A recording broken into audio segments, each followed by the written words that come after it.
My name is Daryl Christie. I was born and bred in Ararat in country Victoria.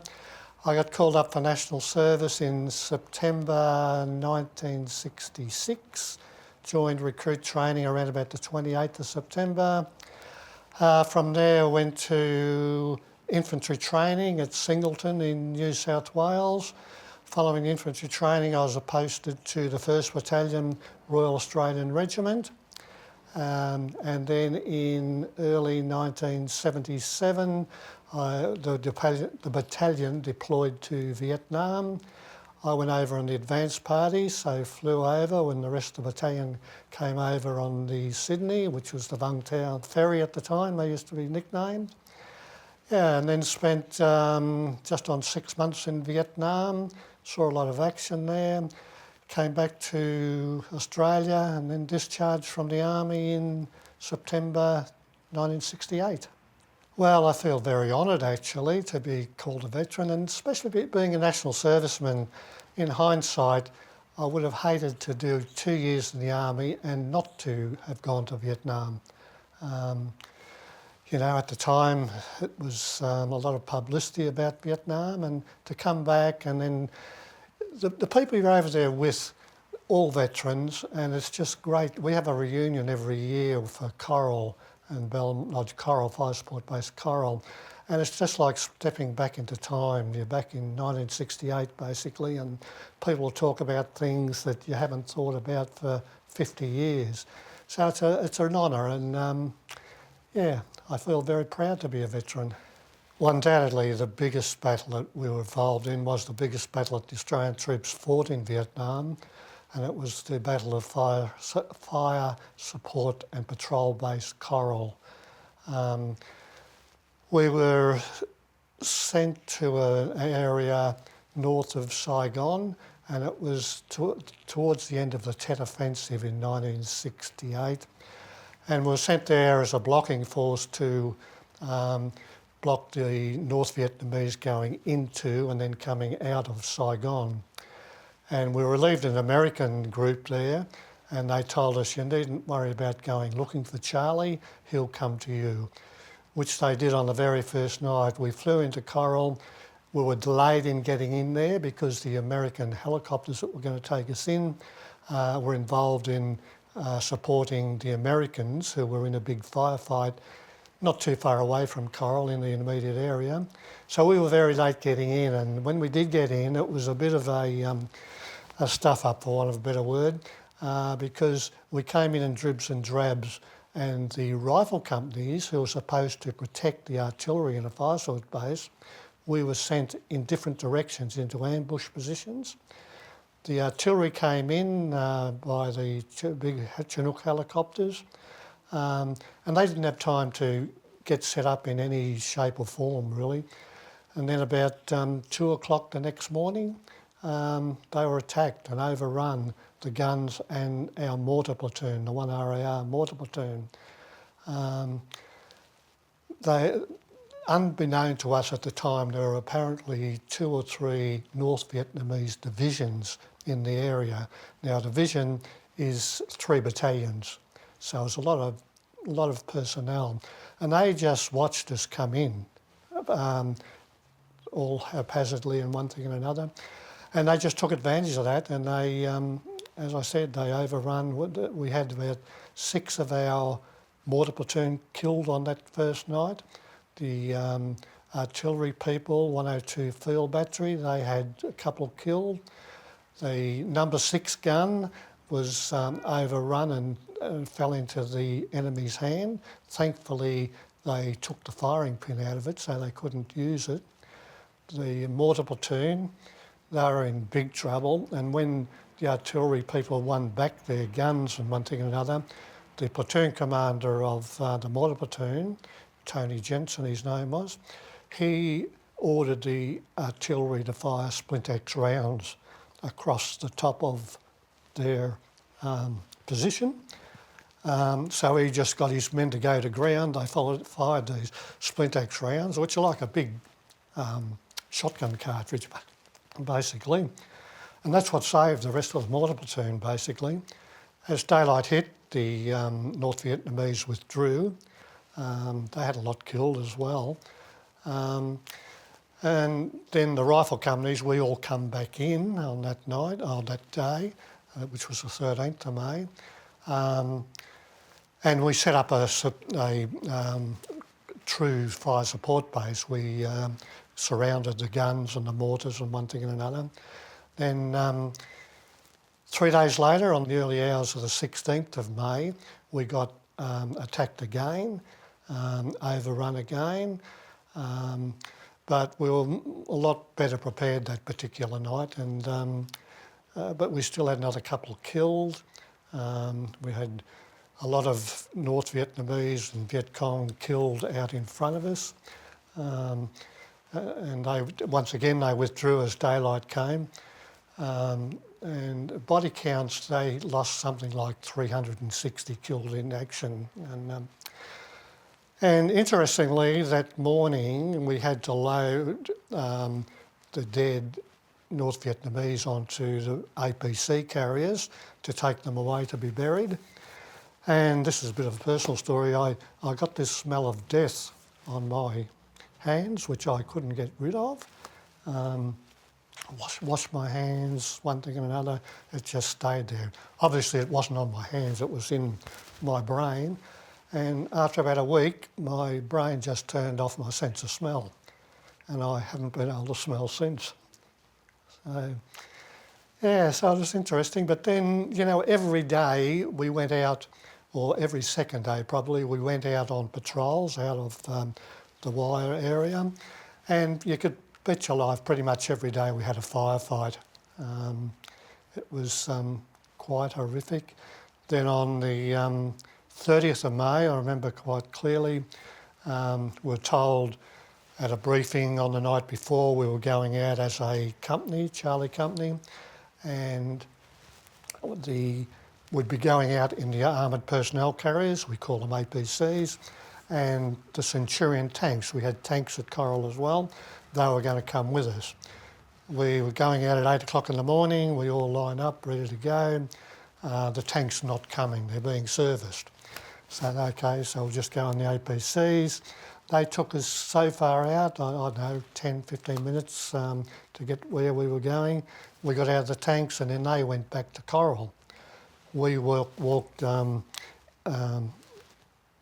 a single file formation for probably, I don't know, 5 or 10 minutes, and we walked into the middle of a bunker system and all hell exploded. We just went to ground, you know.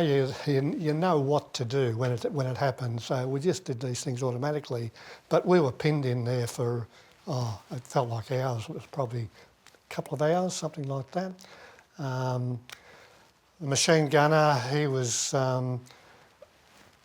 towards my right front, and I was hiding behind an anthill. And the machine gunner, he came back to where I was without the gun, and he just said, Dell's been killed. Now, Dell was Dell Abbott, and he was number 2 on the gun, used to carry a lot of rounds, a spare barrel and things like that. And apparently the gun jammed, he put his head up to clear the barrel, and he got shot through the head and killed. And that was a pretty sad story because his parents were against the Vietnam War. They didn't want Dell to go, and they refused to have his body taken back to Australia. And also refused to have his name put on the war memorial. Sorry. Anyway, to get out of that bunker system, well, the first thing to arrive was an American gunship. They were awesome, the firepower, but we had to throw a smoke grenade to let him know where we were and where the enemy were. And I had a grenade and I threw one, probably 10 metres, that's all it was. And yeah, so he cleaned up a few of them, and then we called in artillery pretty much on ourselves because they were so close to us. And the APCs and the tanks eventually came back out to pick us up. The tanks came in and they blasted a lot of the bunkers with the big guns and one thing or another, pulled us all out. The wounded went out first and the rest of us followed. We went across, I don't know, a big clearing, probably a quarter of a mile away, and then they put an airstrike in on it. So, yeah. So that's lived with me forever, actually. Yeah. And we were out, like we moved into Coral on the 12th of May, which happened to be Mother's Day back here in Australia, and we pulled out on the 6th of June, so nearly a month. And you're just living in a foxhole, no showers, no change of clothes, apart from socks. They sent socks out to us every now and then. No fresh food, except on a couple of occasions they did chopper out some hot food from Nui Dat, the base camp. But apart from that, you're just on rations all the time, and yeah, pretty horrific really. But and you know, we're proud to have survived it, and still keep in contact with a lot of our mates that were there, which are getting fewer and fewer every year. Has it lived with us? Yeah, it has always lived with us, I think. And it probably gets worse as I get older, and you think more about it. Back then we were pretty gung-ho. We thought, you know, we had some mates killed, which was very, very sad, but we just had to get on with what we're doing while we're over there because we had no other choice. Yeah.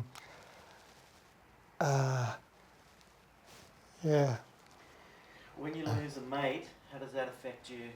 Very bad indeed, actually. Especially Dal Abbott, because he had all this trouble with his parents not wanting him to go, and then to get.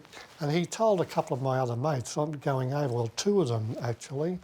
Another guy by the name of Ian Dawson, Smokey Dawson.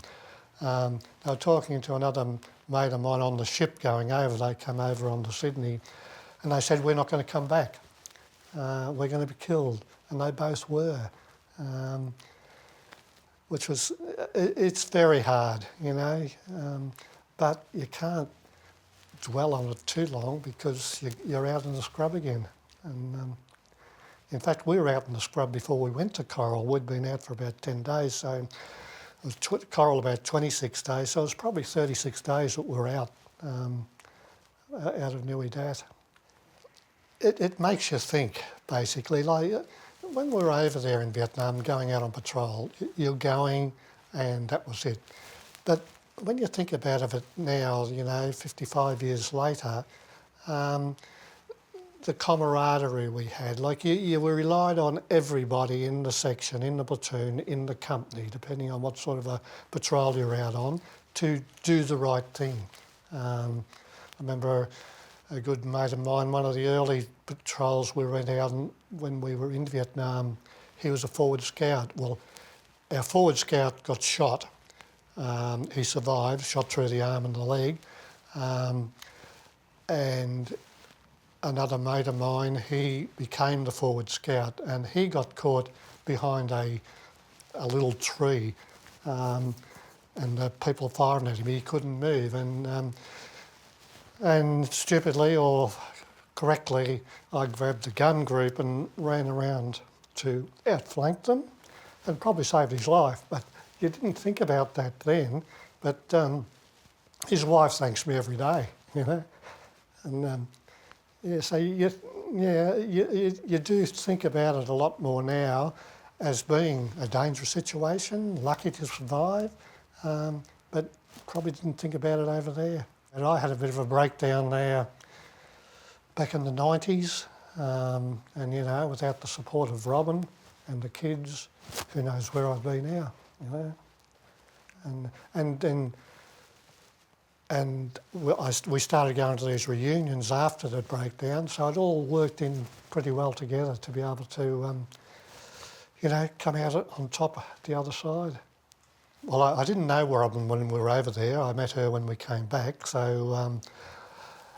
and I was probably pretty fortunate in that regard because married guys over there, they were the ones who were more worried about getting killed, injured, whatever the case may be. One of my biggest worries over there was stepping on a mine. I just couldn't cope with the thought of stepping on a mine. When we came back, it's an interesting one because I went back to, before I went away, I was on Carlton's football club list actually. I had been for 2 years. So I'd been working down here in Melbourne at the Commonwealth Bank. When I got out of the army, I went back to Ararat in the Commonwealth Bank, and I had a lot of mates there, which was great because they looked after me. But I found out just in the last probably 10 years, like they never asked me anything about Vietnam, and I didn't tell them anything about the Vietnam. And they'd been told by people not to ask me anything, which in hindsight was probably the worst thing they could have done. Would have been better if they did ask me and I could get it off my chest, because I just didn't talk to anyone about it, basically. Mum and Dad, I think Mum used to have nightmares when I was over there. And when we're at Coral, it was in the press that we'd lost quite a few people killed in action, and it was the 1st Battalion. So they knew I was in that area, but they had no idea whether I was okay or not. But yeah, and the big thing about Coral, most people in Australia have never heard about it because the government kept it very quiet at the time, because having 26 people killed at Coral and Balmoral, we had 21 at Coral and Balmoral had about 5, I think. The government kept it very, very quiet, and no one knew about it until in the last few years it's become a little bit more prevalent. This citation of gallantry here, the green one, we got that for Coral Balmoral, but we got it 50 years after the event. The 50th year reunion we got that, and by which time a lot of the ones who did come back were no longer with us either. So it was very, very frustrating. Fortunately not, because when I got back I went back to Ararat. I had a lot of mates there. I played football there with Ararat, so they looked after me very well.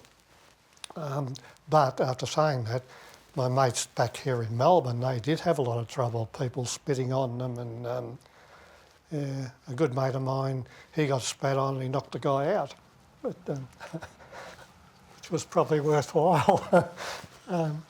Yeah, but I was fortunate because I was in the country and didn't have to face any of that music, basically. People didn't realise that, like national service, I was a national serviceman, I was called up in the army, I had 2 choices, go in the army or go to jail. And then when I got into a battalion, I had 2 choices, basically, go to Vietnam or go into a military prison. Now, the choices aren't all that good, are they? But I was quite happy to go to Vietnam. But I'd have to say to people, you know, don't blame the soldier. We had no say in it. We were ordered to go there. If you want to blame anybody, blame the government, because they're the ones sending you. Yeah, so it was very frustrating that the rank and file people were protesting against the war and protesting against the soldiers who were over there, like we were baby killers and all this sort of crap. Yeah, it was just very, very frustrating that the population went down that line. You know, you had the postal union stop mail being sent to Vietnam. You know, it was just a horrible situation. And you really loved getting a letter from home, you know, and just to break the boredom, or not really boredom because you weren't bored, but yeah, you know what I mean. Look, when you're over there, you've got to sleep as well, and you know you're sleeping in a hole, and you do sleep. And, you know, after the guys were killed, you know, it worries you and it's on your mind, but you still got to just keep going. When we get back to Australia, you probably think about it a bit more as you get older. Like that example I just gave you, I don't think about that too much at all anymore, unless someone might bring it up at a reunion. Eh? You remember when you got knocked arse over head, basically, and yeah. But you learn to live with it, and people probably do it in different ways. Like I must have, well, I drank a lot more when I first got back than I do these days. So you sort of self-medicate, I guess, with a bit of alcohol. But But then once I met Robin, things sort of started to settle down a bit. She didn't know about Vietnam. She was still at school when I was in Vietnam. She's about 4 years younger than me, so I had my 22nd birthday at Coral. I don't think we celebrated it, but I probably didn't even know what day it was then. But yeah, family help. A lot of people did sort of just go into a shell and drink themselves to death, basically, which is very, very sad. We didn't get the support that the soldiers get today. Like when they came back from Afghanistan and that sort of stuff, everyone's behind them. The RSL are behind them, the government are behind them. We came back, nothing like counselling or anything like that was available. And we probably didn't even think we needed it, you know, we're pretty gung-ho, invincible, until later on when it catches up with you and you have to then face your demons, I guess, and hope you come out the other side, which thankfully, mainly due to Robin, I did. When I was in Ararat, I joined the RSL when I got back from Ararat, and I knew a lot of the guys there, so I didn't have too much of a hassle at all in that regard. But people down here in Melbourne, they'd go to join the RSL and they wouldn't let them in the door. But so as far as Anzac days were concerned, I really didn't get involved in them until we moved to Melbourne. I worked with the Commonwealth Bank and got shunted around country Victoria, Ararat. We got married in Ararat, and then to Shepparton. Our 3 kids were born in Shepparton. Then to Bendigo, back to Shepparton, Yarrawonga. Then we came down to Melbourne in 1989. I joined Tramways East Melbourne RSL in the early 90s, and a mate from mine from Ararat, who I got called up with, he got me involved with the RSL there. And that's when I started going to the Anzac parades and things like that. So it was probably, the mid-90s, back in the mid-60s, so 30 years later pretty much, before I did get to, join the RSL. It was pretty much all Vietnam veterans in Tramways East Melbourne RSL. And it was just great that, you're back with the fold basically, and we'd go and march the marches and then go back to, at the time, a hotel in Latrobe Street in the city, have a few beers and relive the war basically. But it was good just to, it got me thinking about it again basically, it was, and appreciating what I'd done probably more, and to be finally proud of what I did. I didn't talk to Robin or my kids about it at all. They didn't know probably anything about Fire Support Base Coral until I find the first battalion were having these reunions since the mid-1980s, I think it was.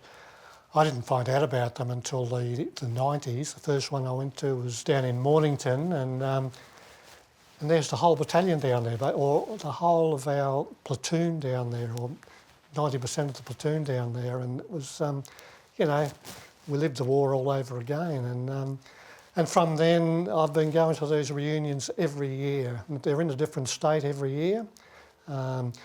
Someone will turn up that you haven't seen for 50-something years, and you remember things you've done with them, and it was just like, even now, like we just finished a reunion over in Adelaide back in May. We always have it in May, the 12th and 13th of May, which were the 2 days, the 2 first days at Coral. And you're still reliving the war. And then